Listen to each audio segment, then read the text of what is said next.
Olá, seja bem-vindo a mais um Câmara Aberta. Hoje vamos falar sobre o Conselho Municipal dos Direitos da Pessoa com Deficiência. E a presidente é a Bianca Reimão, que está aqui conosco no estúdio da TV Câmara.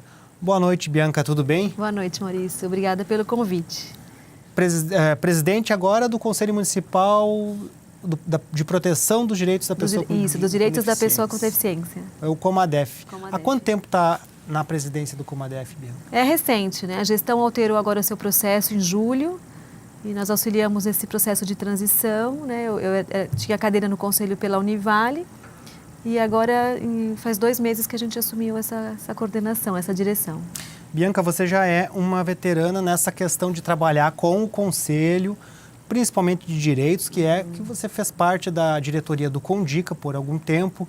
Sim. E depois se afastou do Condica, agora assume esse novo desafio. Como é que foi essa transição? No Condica você ocupava a cadeira por uma outra entidade, pela comissão, na verdade, do bem-estar do menor, mas agora o cenário é outro e os desafios são outros, é isso? Como é que foi essa transição? Sim, bom, na verdade o desafio de um conselho sempre, quando você trabalha com controle social, na garantia do direito, ele muda ali a sua temática, mas ser atuante de um conselho, independente da minha profissão profissional que eu escolhi, né, sou assistente social, é uma coisa que eu decidi enquanto cidadã, que é a minha parte que eu vou fazer para contribuir, né, com a política pública, com um município melhor, é fazer parte de um conselho. Então, acho que é um momento muito rico de participação e tomada de decisões.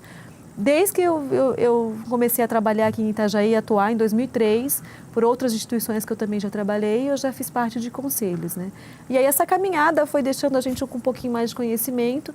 Nesses últimos 4 anos que se passaram, eu fiz parte da mesa diretora do Condica, nos últimos 2 anos como presidente.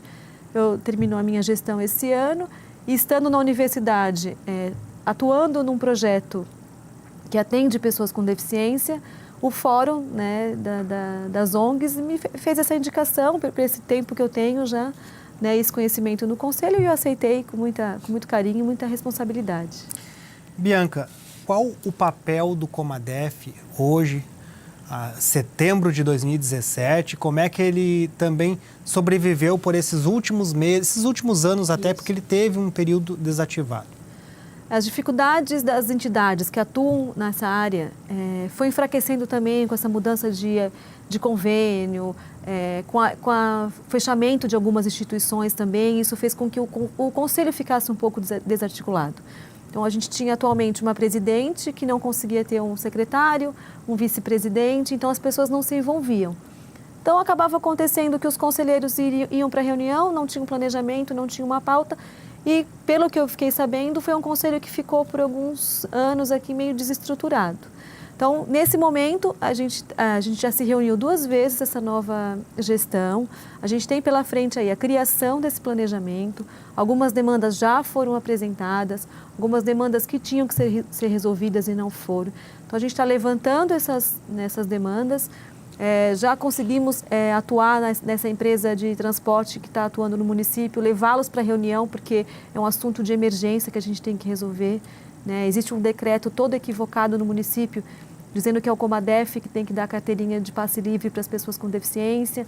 Então, assim, existem algumas coisas pontuais que a gente já está resolvendo e, aos poucos, a gente sabe que vão surgir os assuntos que a gente vai ter que estar... Na verdade, o Conselho serve para controlar, fiscalizar e subsidiar a política pública do município, seja ela governamental ou não governamental.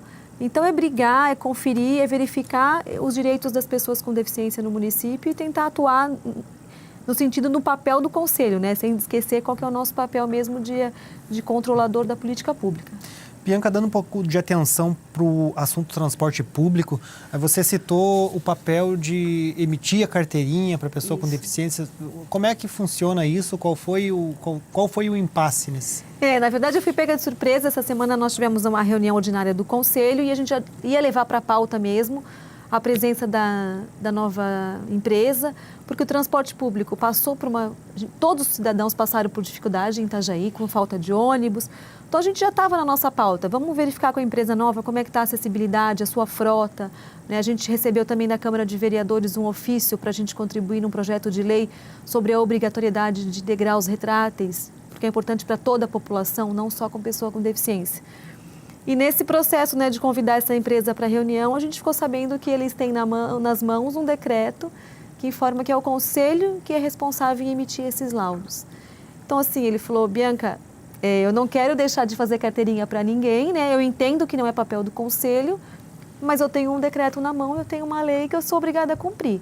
Então, a gente meio que conversou com a empresa, junto aos conselheiros, a Câmara de Vereadores também, para que a gente urgentemente altere esse decreto, mas que nesse período as pessoas não sejam prejudicadas. Tem que alterar o decreto porque o Conselho não tem esse papel temos e nem papel, estrutura para fazer. Nunca teremos, né? Nós não temos capacidade para diagnosticar, para dar laudo. Esse não é o papel de Conselho, né?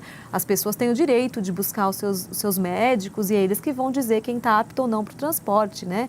Porque a gente sabe que, por mais que uma pessoa tenha deficiência, existem várias legislações que dão critérios e graus de deficiência, né? Por exemplo, para a inclusão no mercado de trabalho é um grau daquela deficiência. Para o transporte isso está um pouco mal resolvido em Itajaí. Então é uma pauta que a gente tem que agilizar com os parceiros, né? A Câmara de Vereadores, Prefeitura, que também se fez presente na reunião, responsável pelo setor, né, de transporte. Parece que meio que surgiu uma comissão de urgência nesse período que a empresa tenha que se adaptar no município antes de sair o processo de licitação. O Poder Executivo fez uma comissão, a Câmara fez outra comissão e parece que há intenção de criar uma comissão permanente dentro da Câmara de Vereadores até sair o final dos estudos, no final do ano de 2018, lá do laboratório da UFSC. E, nesse sentido, ali vai...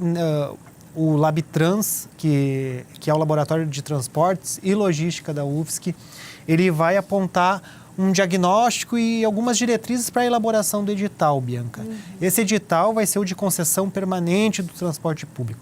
E aqui, conforme uma correspondência da Comissão da Câmara, que o Comadef solicitando um parecer do Comadef com relação ao degrau retrátil, há necessidade de que isso seja previsto já na licitação dessa nova empresa que vai assumir futuramente? Sim, há necessidade.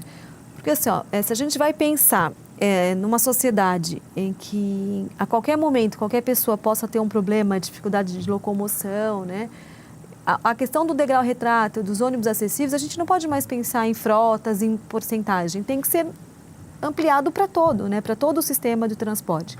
Então, a gente tem conhecimento que existe a lei de acessibilidade não mais para 10% do ônibus, toda a frota tem que dar adaptada, e a sugestão da comissão da Câmara é que também os degraus sejam retráteis, porque uma gestante tem dificuldade, um idoso tem dificuldade, uma criança não consegue subir ao ônibus, mas segundo a presença de um responsável da Transpiedade na reunião ordinária, todos os degraus são retráteis.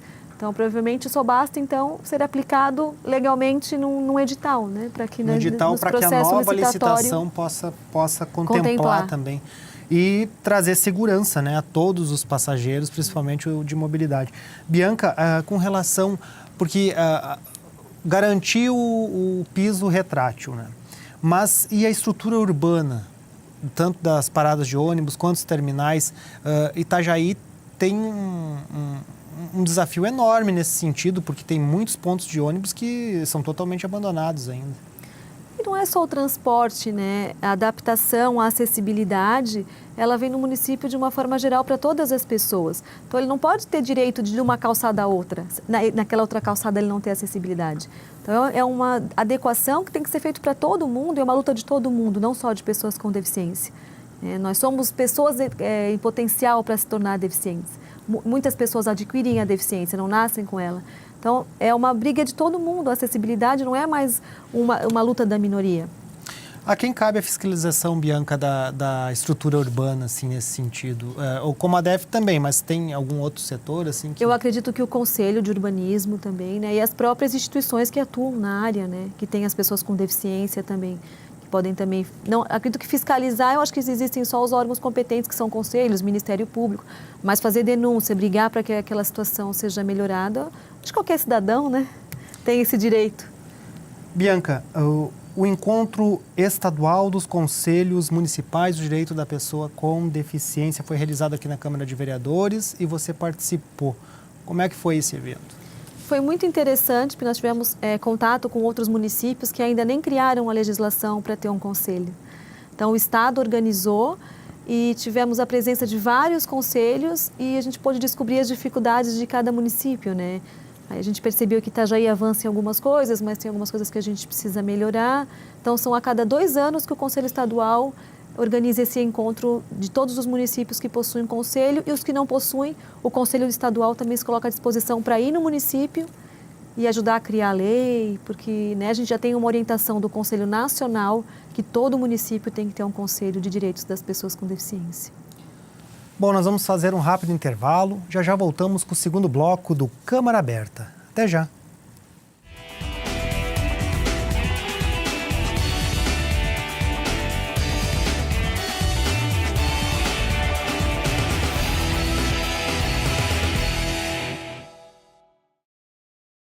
Quando você deseja que algo evolua, é fundamental acompanhar passo a passo. É preciso estar presente e expressar seu ponto de vista participando de cada nova etapa, para que o resultado final seja de qualidade. Com a cidade que amamos não é diferente. Venha participar das sessões da Câmara de Vereadores de Itajaí e seja um cidadão atuante. A mudança vem com a sua participação.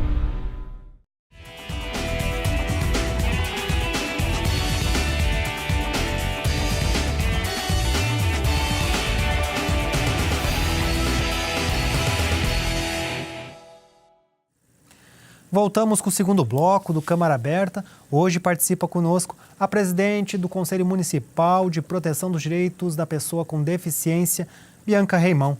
Bom, Bianca, no mês de agosto nós tivemos também aqui no município a Semana de Valorização das Diferenças. Foi um evento que contou com diversas entidades também, o Poder Executivo Municipal participou também através da Secretaria de Educação. Como é que você avalia esse evento na questão da conscientização da sociedade para garantia de direitos? Essa semana fortalece um evento que já acontece nacionalmente, que é a Semana Nacional da Pessoa com Deficiência, que vai de 21 a 28 de agosto. E nesse ano, por meio da Secretaria de Educação, foi uma semana muito boa de valorização das diferenças. Para não focar só na questão da deficiência, mas que a deficiência, a diversidade está aí, principalmente essa discussão no meio pedagógico, no meio escolar, né? Quando a gente está formando um cidadão. Então, nós tivemos vários eventos, encontros, palestras que falavam desde a sexualidade da pessoa com deficiência até o seu direito ao mercado de trabalho. Então, foi oportunizado para que um dia todas as instituições que atuam com pessoas com deficiência pudessem fazer uma apresentação e ter uma troca de diálogo, informação com todas as instâncias públicas e terceiro setor. Então, foi uma semana lotada de atividades, né? O município está de parabéns. E paralelamente, as instituições também tiveram ações dentro das suas secretarias, outras secretarias ou outras instituições. Provavelmente, o ano que vem, a gente, como o Comadef estará mais fortalecido, nosso objetivo é fazer um cronograma único. Né? Porque como ficou muito paralelo às ações, a gente não deu conta de conhecer todos os trabalhos, de visitar, de participar de todas as palestras. Mas quem sabe ano que vem a gente tem um cronograma aí de Itajaí, que a gente inclua todas as atividades para que a população possa participar e se conscientizar um pouquinho sobre o tema. Bianca, o que caracteriza uma entidade que trabalha com uma pessoa com deficiência, que possa se encaixar para se cadastrar no Comadef, para fazer parte, receber o registro? O conselho ainda não dá registro, é um conselho que ainda não tem por lei, não tem nenhum fundo e ele não registra. Mas para você fazer parte dele, o edital prevê que tenha a instituição existir no município no mínimo 2 anos, por meio de documentação, né, alvará, CNPJ, comprovar que ela está na área do atendimento à garantia de direito da pessoa com deficiência. Lembrando que esse atendimento, às vezes, ele não é atendimento pontual com a pessoa ali, mas instituições de pesquisa, áreas que atuam com a deficiência, não necessariamente no atendimento, né? A gente sabe que o movimento da pessoa com deficiência foi fortalecido no Brasil pelas próprias pessoas com deficiência, que esse é o ideal, né? Então, a gente tem muitas instituições que as próprias diretorias são pessoas com deficiência. Então, ela tem um rol de documentação, mas é bem simples. Comprovar que atua nessa área e está atuando no município no mínimo 2 anos. Bianca, o Condica tem o fundo, o FIA. O Conselho do Idoso está criando um fundo aqui para Itajaí, um fundo municipal, para que também possa atender as entidades. O Comadef, ele não tem, então, um fundo, ele ocupa de um outro setor, é isso? Na verdade, assim, Maurício, não é papel dos conselhos terem um fundo para financiar instituições. A pessoa com deficiência, ela está nas políticas públicas, isso é, na educação, na assistência social, na saúde, na habitação.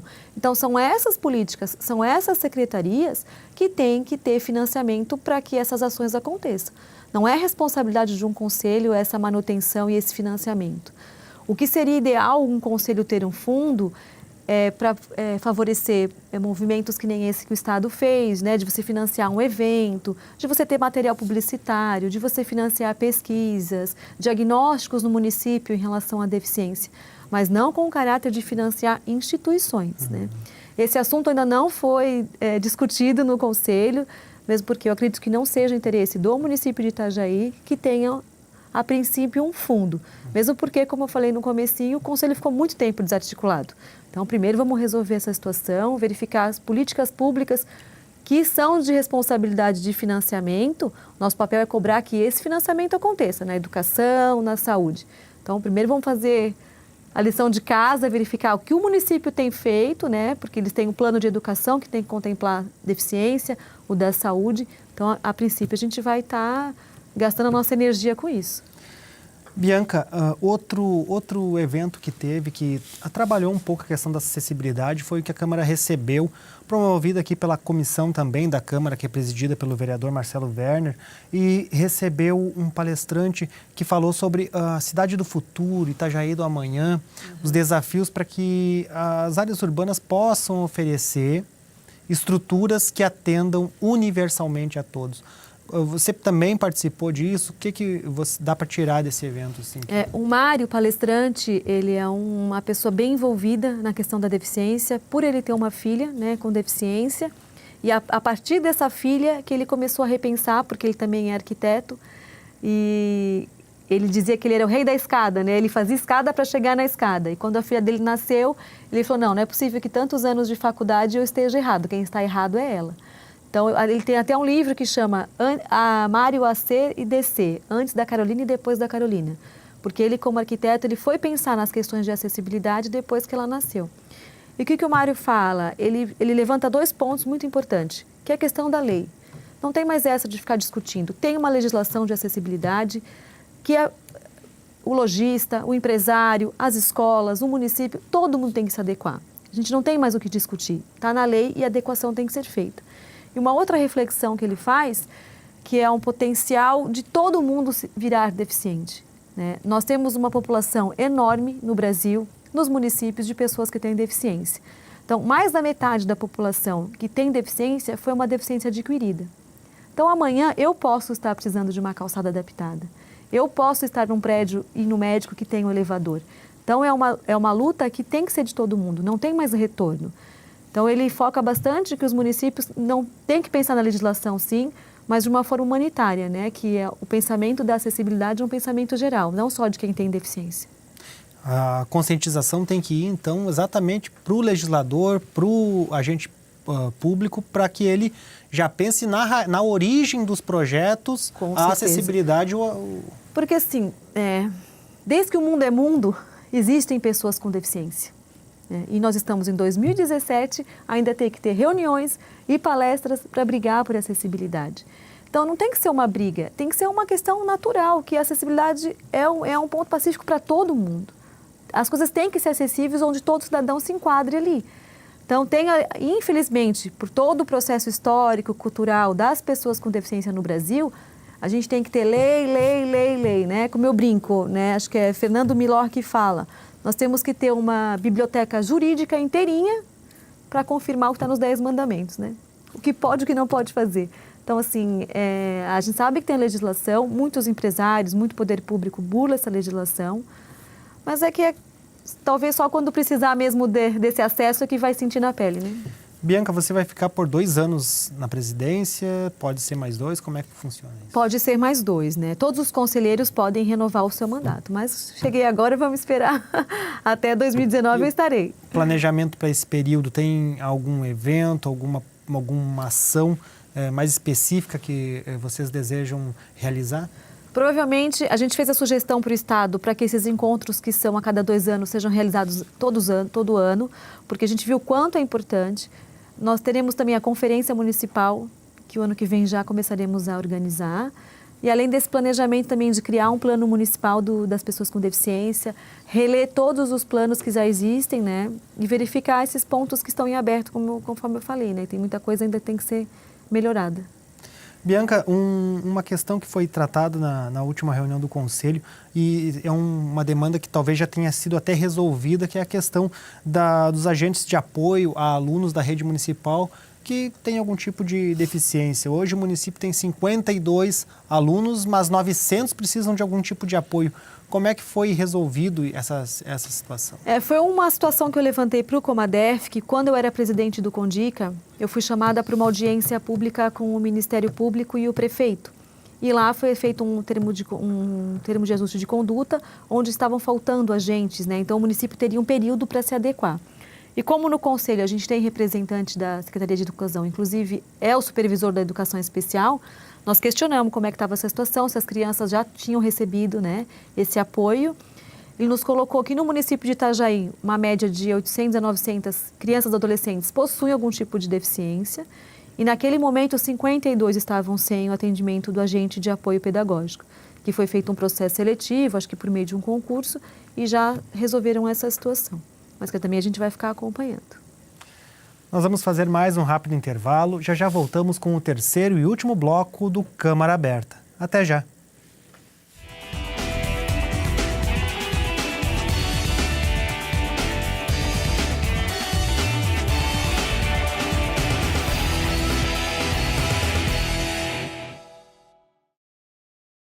Quando você deseja que algo evolua, é fundamental acompanhar passo a passo. É preciso estar presente e expressar seu ponto de vista participando de cada nova etapa, para que o resultado final seja de qualidade. Com a cidade que amamos não é diferente. Venha participar das sessões da Câmara de Vereadores de Itajaí e seja um cidadão atuante. A mudança vem com a sua participação.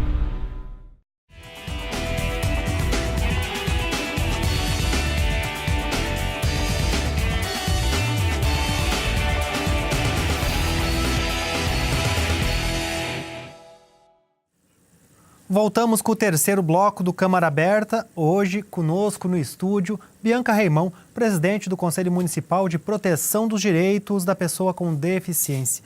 A Bianca também faz parte, como ela é assistente social da Univale, ela faz parte de um projeto Uninclui. É um projeto que dá oportunidade e facilita, faz a mediação para que a pessoa com deficiência ingresse no mercado de trabalho e permaneça, é isso, Bianca? Sim, o objetivo do Uninclui, que na verdade agora já virou um programa, ele surgiu com a necessidade da Univale qualificar a contratação de funcionários com deficiência. A gente sabe que existe uma legislação que regulamenta e faz com que as empresas que tenham, né, de 100 a 500, acima de 500 funcionários contrate pessoas com deficiência.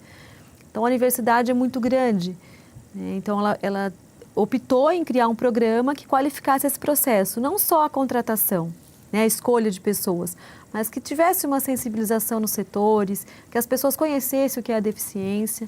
Então, nesse sentido, né... Começou com um programa interno, mas que pode... Ele é um programa... Isso. Nós não temos tanta perna para isso ainda, né? Mesmo porque a universidade precisa contratar muitas pessoas. Mas é um programa que, a princípio, para dar apoio para a universidade, né? Porque tem vários campos, Florianópolis, São José... Então, a gente faz todo esse trabalho em todos os setores de conscientização, sensibilização e o acompanhamento da pessoa com deficiência no trabalho. Porque a gente sabe que o acompanhamento, às vezes, não é nem por causa da pessoa, né? Mas muitas pessoas não tiveram oportunidade de conviver com pessoas com deficiência. Então, uma adaptação no espaço, uma sensibilização. A legislação diz que acima de 100 funcionários... 2%. 2%, mas essa porcentagem vai aumentando conforme o número de funcionários? Não, na verdade não é 2%. A partir de 100 funcionários, 1%. O máximo é 5%, acima de 1.000 e pouquinho. E a Univale já está já está no máximo. Já está no máximo. Então, são bastante pessoas que vocês buscam. A gente faz um trabalho assim, a gente foca na contratação, é óbvio, só que muitas pessoas que têm deficiência, elas não têm nem conhecimento da sua deficiência. nunca tiveram um laudo médico, ou nunca fizeram uma audiometria. Então, o programa também ele vem nesse sentido de dar esse amparo social, né? Analisar o laudo da pessoa, olha, a sua deficiência não tem enquadramento para essa cota, você não precisa procurar emprego por meio disso. Ou a gente marca médico para que essa pessoa possa ter conhecimento da sua deficiência, né? Então, é um programa mais amplo, não só de contratação. Mas a pessoa com deficiência, ela tem procurado o mercado de trabalho? Tem. Como é que eu vou te explicar, Maurício? As pessoas com deficiência sempre procuraram o mercado de trabalho, né? Essa cota não deveria existir. É um direito de todo cidadão, já estava na Constituição, né? Desde que eu comprove que eu tenho aptidão para aquela vaga, para aquele perfil, eu tenho direito ao trabalho. E a gente tem, na universidade, a gente quebrou uma fala mentirosa das empresas que não contratam porque não tem pessoas qualificadas. Mais de 50% do nosso banco de dados são pessoas que têm mestrado, que têm pós-graduação, que têm o ensino superior completo. Então, é mentira que não existe pessoas com deficiência capacitadas para o trabalho, né? E se a gente for falar em nível de escolaridade baixo, pessoas com deficiência estão se igualando a como qualquer brasileiro que não consegue concluir seu ensino fundamental, o seu ensino médio. Então, é um mundo sem volta a contratação de pessoas com deficiência. Não tem mais também o que ficar discutindo. Mas e as empresas e o RH que faz a seleção, ele não está reprimindo um pouco a demanda, optando pelo profissional que não apresente nenhum tipo de deficiência? Sim, sempre. Às Ou aquela vezes, deficiência mínima. Mesmo que a vaga pudesse ser ocupada. Com certeza. Eles se preocupam na deficiência. Eles não querem saber o que a pessoa vai fazer, se ela tem a capacidade. Ele já vem com aquele mito, aquele ranço histórico que a deficiência venha com uma incapacidade, que é mentira.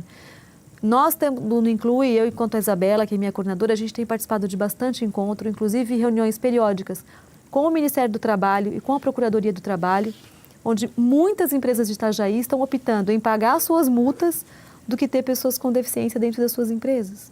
Então, ainda é um processo de sensibilização. Como o Mário fala, né? Tem a legislação que você tem que cumprir, acabou. Mas a gente também não pode colocar a pessoa para trabalhar ali só porque tem que cumprir uma cota e aquele trabalho não ser de qualidade, né? A pessoa passar por discriminação, não ter uma acessibilidade para ela trabalhar adequadamente e não permanecer no trabalho. Então, é bem amplo esse processo de contratação, porque não se finda quando eu contrato. Eu tenho que preparar a minha empresa, eu tenho que preparar o espaço, né? Então, as pessoas têm dificuldade, às vezes, até de chegar ao trabalho, porque não tem calçada, porque não tem ônibus. Bianca, acontece da pessoa com deficiência ela chegar para concorrer a uma vaga já um pouco deficitária na questão da sua formação básica, desde o ensino fundamental até a conclusão do ensino superior? Como eu te falei, existem casos de pessoas que já eram formadas e adquiriram uma deficiência, ou pessoas que sempre tiveram deficiência e se formaram, mas existe, não dá para negar esse processo de exclusão, né, que a gente teve no Brasil todo desde que ele surgiu. As pessoas com deficiência eram amaldiçoadas, podiam ser mortas pelos seus pais que nasceram com deficiência, foram muito tempo excluídas de todo o processo. E isso faz com que hoje ainda a gente tenha esse processo histórico que muitas crianças não tenham acesso à escola de qualidade, ou se tem, não aprende porque não tem outra estratégia, não tenha cursos profissionalizantes que aceitem pessoas com deficiência. Então, claro que para algumas pessoas todas essas barreiras na vida, né, não teve uma órtese adequada que permitiu que saísse de casa. Essas barreiras fazem com que as pessoas tenham dificuldade de conseguir os seus empregos. Bianca, fala um pouquinho desse material que porque é dicas para convivência com a pessoa com deficiência, que ela está voltada aqui ao trabalho, mas ela pode se encaixar em qualquer situação de convivência, na verdade, né? Deficiência visual, deficiência física, auditiva, intelectual, cada uma dessas faces com algumas dicas ali de como melhorar. É o que eu digo assim, né, Maurício? Às vezes o RH, ele tem uma boa intenção de fazer um trabalho de qualidade, mas quando a gente não tem experiência de conviver com pessoas com deficiência, seja na família ou no trabalho, nós não temos essa mesma visão na contratação. Muitas pessoas não querem conviver com um colega com deficiência, às vezes não é preconceito. É porque se chegar um cego, meu Deus, como é que eu vou lidar com esse cego? Eu pego nele, responsabilidade, não pego? né? Exatamente. Como é que vai chegar um surdo? Como é que eu vou me comunicar com ele? Então, a gente tem essa barreira para quem não tem essa convivência. E quando o programa foi implantado, a gente foi convidada para participar de toda a integração de funcionário novo. E a gente começou a perceber que as pessoas não conhecem. né? Muitas pessoas não conhecem, não tiveram oportunidade de conviver. Então, essas dicas facilitam a convivência, né? Como lidar com um colega com deficiência visual, com deficiência intelectual. E a maior dica é, não se preocupe, porque lidando com o outro, ele mesmo fala, a pessoa que tem deficiência fala da sua deficiência com muita dignidade e naturalidade. Então, não se preocupe que ele vai te informar a melhor forma de você lidar com ele. Bianca, conta um pouquinho desse trabalho de avaliar a pessoa com deficiência, fazer a relação dela com a vaga que é disponível, avaliar também o setor que ela vai ser inserida, se ali, se a relação de trabalho ali pode ter uma integridade e uma saúde de tempo. Então, a gente tem alguns parceiros na Univale para esse programa, né? Primeira parceira é o RH, onde ele divulga a vaga. O que a gente fez de diferencial na Univale que todas as empresas deveriam fazer, Maurício? As empresas abrem vaga assim, vaga para PCD. Né? Primeiro que PCD virou profissão, né? São pessoas com deficiência. E as pessoas com deficiência, elas são obrigadas a se candidatar só para aquela vaga. Na Univale, não. Surgiu uma vaga, todas as pessoas podem se candidatar. Então, o médico de trabalho avalia o laudo. O RH, nós não somos responsáveis pela contratação. O nosso programa. Ele encaminha para o RH currículos de pessoas que a gente acredita que serão aptos para aquela vaga. Então, primeiro que a gente olha, a formação. O que está pedindo aquela vaga? Ensino médio com experiência em tal coisa. Então, a gente avalia. Qual que é o setor que a pessoa vai trabalhar? A pessoa vai trabalhar no segundo andar. Mas a gente está encaminhando uma pessoa que tem cadeira de roda. A pessoa vai ter que usar o telefone, mas ele é deficiente auditivo. Então, para essa vaga, a gente vai ter que adaptar isso. Então, com essa conversa, esse diálogo com o RH, a gente seleciona os currículos, questiona se a pessoa tem interesse em participar daquele processo e encaminha para o RH. A avaliação do perfil, do conhecimento, daí é o gestor daquela vaga que faz com a pessoa. Porque daí são conhecimentos técnicos para a vaga, né? Então, na entrevista, ele passa por entrevista como qualquer outro profissional. Bianca, como você falou, esse programa é um programa que está dentro da Univale, mas ele tem possibilidade de, nessa mesma raiz, sair e integrar outras empresas num novo projeto da própria universidade? A gente tem a possibilidade de crescimento, né? A gente tem um número grande de pessoas na Univale que precisam ser contratadas, porque também tem um fluxo muito grande de saída, né? Então, quando você tem um número, já muda. Mas a gente também, quando verifica que aquela vaga não vai ser aberta na universidade, a pessoa fala, não, eu só quero trabalhar nisso. Hoje a gente tem parceiros que é o Capacite, que é a PAI, o Balcão de Empregos, o INSS com os reabilitados. Então, essa troca de currículos a gente já realiza no município.